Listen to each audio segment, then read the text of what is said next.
And hello everybody, you're welcome back again to the Reggae Appreciation Society.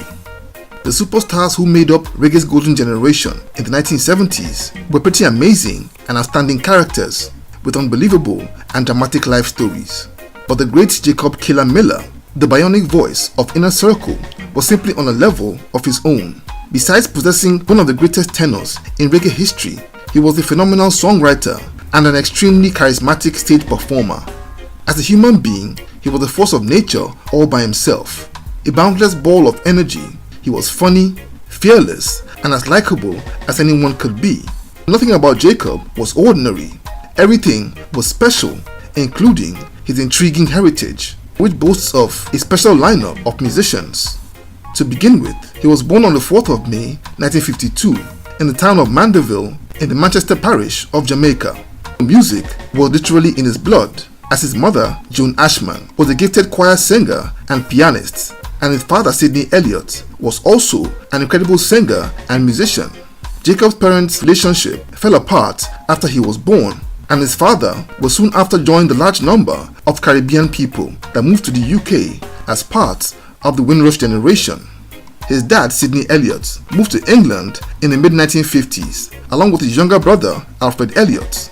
The Elliott brothers would settle in a place called Lewisham, which is a district in southeast London, and was a vibrant multicultural neighborhood.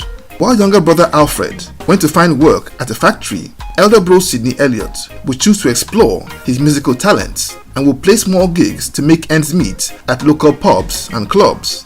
And meanwhile, back home in Jamaica, young Jacob lived with his mother in Mandeville and was already displaying a massive aptitude and talent for music, even as a young kid.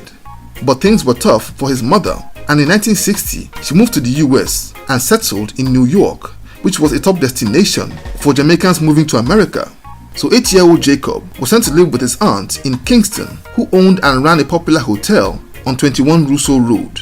It was this move to Kingston with its vibrant music scene that really fed his desire and shaped his path to becoming an artist. And by the age of 16, Jacob had hustled his way into Studio One to record a song after convincing Coxsone Dodd to give him a chance.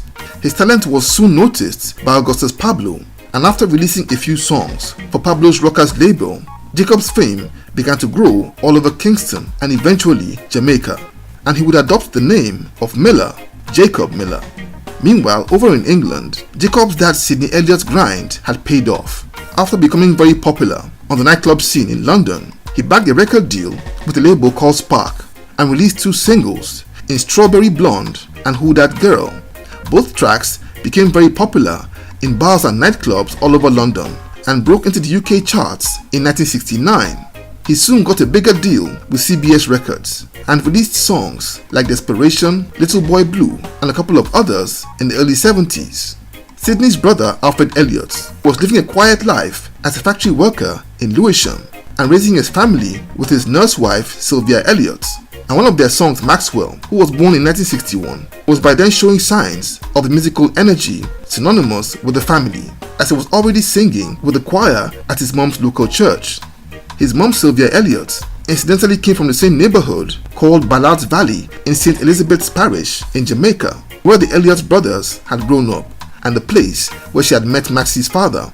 By 1967, her sister, who was also a nurse, named Eulalie, had moved to Mandeville, the same place where Jacob had been born. While there, she would meet and fall in love with a technician named Clifford Myers, and together they had a son named Dwight Arrington Myers. By 1972, the couple and their son moved to America and settled in Mount Vernon, New York. A year later, a Jamaican immigrant called Clive Campbell, aka DJ Kool Herc, who had moved to New York a decade earlier, would soon start a trend that would spark what we now know as hip-hop, a movement that would explode in popularity across the city and eventually America. And young Dwight Myers would grow up at the heart of it and would develop what became an inseparable love for the culture. Back in Jamaica, Jacob Miller had by then joined a group called Inner Circle, and his addition to the band was a match made in heaven, as their popularity would explode both home and abroad by 1976, as they would unleash classic hits like Tired Philic Weed and Tenement Yard. In those times, Jacob was as popular as Bob Marley was by late 1970s. and he made his film debut in the classic movie Rockers in 1978 and showed his acting potential by stealing every scene that he was in. By 1979, Inner Circle had signed for Island Records and released the classic album Everything Is Great, followed by New Age Music in 1980. And back in England, Jacob's cousin Maxwell was a gifted teenage singer at 19 years of age. He had followed in his dad's footsteps and had learned the trade of carpentry, but he had a strong desire to sing and often got into trouble for neglecting his work at construction sites to entertain his co-workers. His biggest inspirations musically were his uncle Sidney Elliott, Dennis Brown, and Jacob Miller. But incredibly, he had no idea that Jacob was his first cousin and was the first son of his uncle Sidney. For one thing, Jacob had adopted the name Miller, and for reasons no one knows, Uncle Sidney kept it a secret from everyone. So Jacob didn't know his dad, but was proud to tell anyone who cared to listen that his real name was Elliot.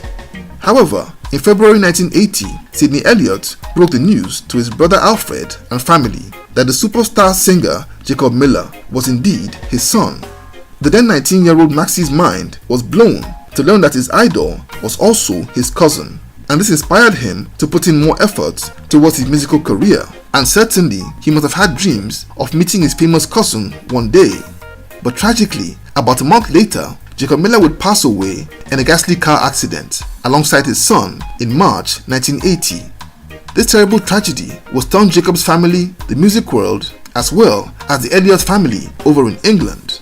Young Maxie was hit particularly hard by the loss of the cousin that he had never met, and confessed in a recent interview that he was angry with his uncle Sidney Elliott for years for not embracing Jacob until it was too late. And true to the Elliott tradition, Maxwell, now known as Maxie Priest, bagged a record deal with Virgin Records in 1984 and released his incredible debut album You're Safe in 1985. He would go on to become among the biggest reggae artists of the 1980s and the first reggae artist to bag a #1 song on the US Billboard charts when his song Close to You achieved that feat in 1990. And over in America, Maxie Priest's cousin, through his mom's younger sister, Aunt Eulalie, named Dwight Myers, had caught the hip-hop bug which exploded out of New York in the 70s, and in 1986 formed a rap group called Heavy D and the Boys at the age of 19, and he bagged a record deal with Uptown Records a year after, and went on to become one of the biggest hip-hop acts of the 80s and the 90s. Jacob was an unusual man, so I'm not surprised that his story was truly a unique one.